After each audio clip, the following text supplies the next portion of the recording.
안녕하세요. 모여라 서학개미 구독자 여러분. 최근에 나스닥에 상장하면서 시장을 그야말로 정말 뜨겁게 달군 종목이 하나 있습니다. 바로 양자미술 기업 BTQ 테크놀로지스인데요. 과연 이게 제2의 엔비디아가 될 잠재주일지 아니면 그냥 반짝하고 사라질 거품일지. 자, 지금부터 저와 함께 BTQ의 잠재력부터 리스크까지 그 속을 아주 샅샅이 한번 들여다보겠습니다. 본격적으로 분석하기 전에요. 약간은 좀 섬뜩한 상상 한번 해볼까요? 여러분의 은행 계좌, 개인 이메일, 아니 더 나아가서 국가 기밀 정보까지 지금 우리가 쓰고 있는 모든 디지털 암호를 그냥 순식간에 깨부수는 컴퓨터가 나타난다면 세상은 어떻게 될까요? 이게 더 이상 먼 미래의 공상과학 소설 같은 얘기가 아니에요. 양자 컴퓨터가 바로 그런 세상을 현실로 만들고 있거든요. 그리고 바로 이 거대한 위협이 BTQ라는 기업이 존재하는 이유이기도 합니다.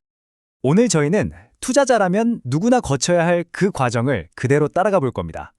먼저 양자기술이라는 이 거대한 그림을 한번 보고요. 그 안에서 BTQ는 대체 어떤 플레이어인지, 그리고 제일 중요한 거죠. 숫자, 재무 상태를 꼼꼼히 뜯어볼 겁니다. 그 다음엔 최근에 시장을 뒤흔들었던 주가 급등, 그 비밀을 파헤쳐 보고요. 마지막으로 이 모든 정보를 쫙 모아서 그래서 이걸 사야 하나 말아야 하나에 대한 핵심 포인트를 딱 정리해드리겠습니다. 자, 첫 번째 순서입니다. 미래를 지키는 양자기술. 모든 이야기의 시작점이죠. 양자와 위협이라는 게 대체 뭔지부터 한번 짚고 넘어가겠습니다. 지금 우리가 쓰는 거의 모든 암호화 기술은요, 아주 복잡한 수학 문제에 기반하고 있어요. 슈퍼컴퓨터로도 이걸 푸는데 수백만 년이 걸리니까 안전하다고 믿는 거죠. 하지만 양자 컴퓨터는 이 문제를 단 몇 시간, 심지어 몇 분 만에 풀어버릴 잠재력을 가지고 있습니다. 이게 무슨 뜻이냐면 은행 거래부터 국가 안보까지 디지털로 연결된 이 세상 모든 게 위험에 처한다는 의미예요. 바로 이 어마어마한 위협이 역설적이게도 양자보안이라는 새로운 거대 시장을 만들어내고 있는 겁니다. 자, 바로 이 거대한 문제 우리가 해결해 보겠습니다 하고 뛰어든 회사가 바로 오늘의 주인공 캐나다의 BTQ입니다. 특히 이 회사는요, 수많은 보안 분야 중에서도 블록체인하고 금융이라는 아주 특정 영역에 딱 집중하면서 시장의 주목을 한몸에 받고 있습니다. BTQ의 핵심 무기는 바로 포스트 퀀텀 암호화, 줄여서 PQC라고 부릅니다. 이건 뭐냐면 기존 컴퓨터는 물론이고 미래에 나타날 아주 강력한 양자 컴퓨터의 공격까지 전부 다 막아낼 수 있도록 설계된 차세대 암호 기술이에요. 여기서 진짜 중요한 포인트가 하나 있는데요. BTQ가 미국 국립표준기술연구소, 그러니까 NIST와 함께 이 기술의 표준을 만들어가고 있다는 점입니다. 이건 뭐랄까, 기술력에 대한 아주 강력한 공인인증서나 다름없는 거죠. BTQ의 사업은 크게 세 덩어리로 나뉩니다. 핵심 네트워크를 지키는 전통적인 보안 사업도 있고요. 미래의 양자 네트워크 사업도 있죠. 하지만 우리가 진짜 주목해야 할 건 바로 이 가운데 두 번째에 있는 블록체인과 스테이블 코인 분야입니다. 수많은 양자 보안 회사들 중에서 BTQ가 유독 바로 이 지점, 그러니까 디지털 자산 시장을 집중 공략한다는 점이 이 회사의 가장 큰 특징이고 또 승부수라고 할 수 있습니다. BTQ가 콕 집어서 타겟으로 삼은 시장이 바로 이 스테이블 코인 시장입니다. 달러 같은 실제 자산의 가치를 딱 고정시켜 놓은 암호화폐인데요. 이 시장 규모 과연 얼마나 될까요? 무려 2,250억 달러, 우리 돈으로 환산하면 약 300조 원이 넘습니다. BTQ는 바로 이 막대한 시장을 자신의 핵심 기술로 선점하겠다, 이런 야심을 가지고 있는 겁니다. 그럼 BTQ의 대표 제품인 QSN은 대체 어떻게 작동하는 걸까요? 간단해요. 스테이블 코인 거래가 딱 시작되면 양자 컴퓨터로도 절대 깰 수 없는 특별한 디지털 서명을 거기에 딱 붙입니다. 그리고 안전하게 블록체인에 기록하는 거죠. 기술적인 내용 좀 복잡하죠? 괜찮습니다. 우리 투자자들은 이것만 기억하면 돼요. BTQ는 미래의 양자 해커도 절대 열 수 없는 디지털 금고를 파는 회사다. 이게 전부입니다. 자, 이제 기술 얘기는 잠시 접어두고 우리 투자자에게 가장 중요한 숫자를 한번 냉정하게 들여다볼 시간입니다. 과연 BTQ의 현재 성적표는 어떨까요? 2025년 6월 말 기준 재무 상태인데요. 이 숫자들의 엄청난 불균형 혹시 보이시나요? 1년 매출은 약 64만 달러, 우리 돈으로 한 8억 원 정도로 아직 정말 미미합니다. 당연히 회사는 계속 적자 상태고요. 그런데 시가총액은 캐나다 달러로 4억 6천만 달러, 우리 돈으로 약 4,800억 원에 달해요. 이게 뭘 의미할까요? 그렇죠. 이 회사의 주가는 현재가 아니라 미래의 꿈을 가격으로 매기고 있다는 가장 확실한 증거인 겁니다.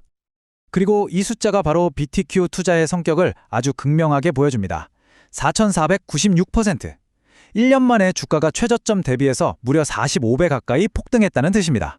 방금 전에 봤던 그 거의 없다시피 한 매출하고 이 엄청난 주가 변동성을 같이 놓고 보면 이 투자가 얼마나 높은 리스크와 또 높은 기대 수익을 동시에 품고 있는지 아주 명확하게 알 수 있는 거죠. 9월 29일 기준으로 주가는 9.25 캐나다 달러, 애널리스트는 매수 의견을 냈고 목표 주가도 제시했습니다. 근데 여기서 우리가 진짜 주목해야 할 건 바로 거래량입니다. 나스닥에 상장하고 나서 하루 거래량이 100만 주 이상으로 그냥 폭발적으로 늘어났어요. 이 모든 지표들이 단기적으로 시장의 관심과 자금이 얼마나 강력하게 이쪽으로 쏠리고 있는지를 보여주고 있습니다. 아니 그렇다면 이 믿기 힘든 주가 랠리는 대체 왜 일어난 걸까요? 도대체 무슨 일이 있었길래 시장이 이렇게까지 열광하는 건지 그 이유를 하나씩 한번 파헤쳐 보겠습니다. 2025년은 BTQ한테 그야말로 완벽한 한 해였습니다. 한번 보세요. 7월에 4천만 달러의 자금, 그러니까 실탄을 딱 확보하고 9월 15일엔 세계적인 연구소 썬에서 기술력을 떡하니 증명했죠. 그리고 마침내 26일 모두가 주목하는 나스닥 무대에 화려하게 데뷔합니다. 근데 여기서 끝이 아니었어요.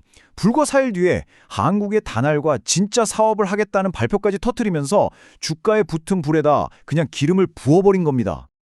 당시 소셜미디어 분위기는 그야말로 축제 그 자체였습니다. BTICA가 날아오르고 있다. 드디어 로빈후드에서도 일반인들이 양자 기술에 투자할 수 있게 됐다. 이런 말들을 보면요. 나스닥 상장이 그냥 단순히 거래소를 옮긴 게 아니라 평범한 개인 투자자들한테 양자 기술이라는 새로운 투자 기회의 문을 활짝 열어준 그런 사건이었음을 생생하게 알 수 있습니다. 이게 바로 우리가 흔히 말하는 나스닥 효과입니다. 특히 BTQ처럼 아직 매출이 거의 없는 기술 기업한테 나스닥 상장은요. 단순한 신뢰도 상승 그 이상의 의미를 갖습니다. 비유하자면 무명 인디밴드가 갑자기 슈퍼볼 하프타임 쇼에 서는 거랑 똑같아요. 전 세계 수많은 투자자들한테 자기를 알리고 또 거대한 자금을 유치할 수 있는 결정적인 기회가 열리는 거죠. 자, 이제 가장 중요한 시간입니다. 지금까지 우리가 살펴본 모든 정보를 바탕으로 BTQ 투자의 밝은 면, 그리고 어두운 면을 아주 냉철하게 비교 분석해 보도록 하겠습니다. 자, 이 투자의 핵심이 바로 이 한 장에 다 담겨 있습니다. 왼쪽, 이 강세론자들은 이렇게 말합니다. 이건 미래에 반드시 올 시장의 기술적 리더다. 나스닥 상장과 단알 파트너십이라는 강력한 성장 엔진까지 달았다. 300조 원짜리 시장 잠재력을 봐라. 하지만 오른쪽의 약세론자들은 고개를 젓죠. 아니, 매출도 없는 회사가 너무 비싸다. 이건 투자가 아니라 투기다. 기술이 좋다고는 하는데 아직 대규모로 검증된 건 아니지 않냐. 경쟁도 치열할 거다. 바로 이 팽팽한 줄다리기야말로 BTQ 투자의 본질 그 자체입니다. 좋습니다. 그럼 이 복잡한 내용들 여러분의 투자 결정에 도움이 되도록 명확하게 한번 정리해 보겠습니다. 우리가 반드시 기억해야 할 핵심 포인트는 과연 무엇일까요? 첫째, BTQ 투자는 한마디로 미래에 베팅하는 겁니다. 언젠가 블록체인 산업의 양자 보안이 반드시 필요해질 거라는 그 믿음에 투자하는 거죠. 둘째, 나스닥 상장과 단알 파트너십은 그 꿈이 드디어 현실이 되기 시작했다는, 즉 상용화의 아주 강력한 신호탄입니다. 셋째, 하지만 이거 꼭 명심하셔야 합니다. 이건 철저하게 고위험 고수익 투자라는 점, 현재 주가는 실적이 아니라 오직 잠재력 하나에만 기반하고 있습니다. 마지막으로 넷째, 그렇다면 앞으로 뭘 지켜봐야 할까요? 바로 2025년 4분기로 예정된 단알과의 파일럿 테스트 결과입니다. 이 결과가 BTQ 기술의 상용화 가능성을 증명하는 첫 번째 시험대가 될 겁니다. 마지막으로 이 질문을 한번 던져봅니다. 디지털 세상을 지키기 위한 이 거대한 경쟁에서 BTQ와 같은 초기 개척자들이 새로운 거인으로 우뚝 설 수 있을까요? 아니면 그들의 기술이 세상의 표준이 되기도 전에 더 거대한 자본과 기술을 가진 경쟁자들에게 추월당하고 말까요? 이 질문에 대한 여러분 각자의 답이 바로 BTQ 투자의 성패를 가르게 될 겁니다. 오늘 분석이 도움이 되셨다면 구독 부탁드립니다.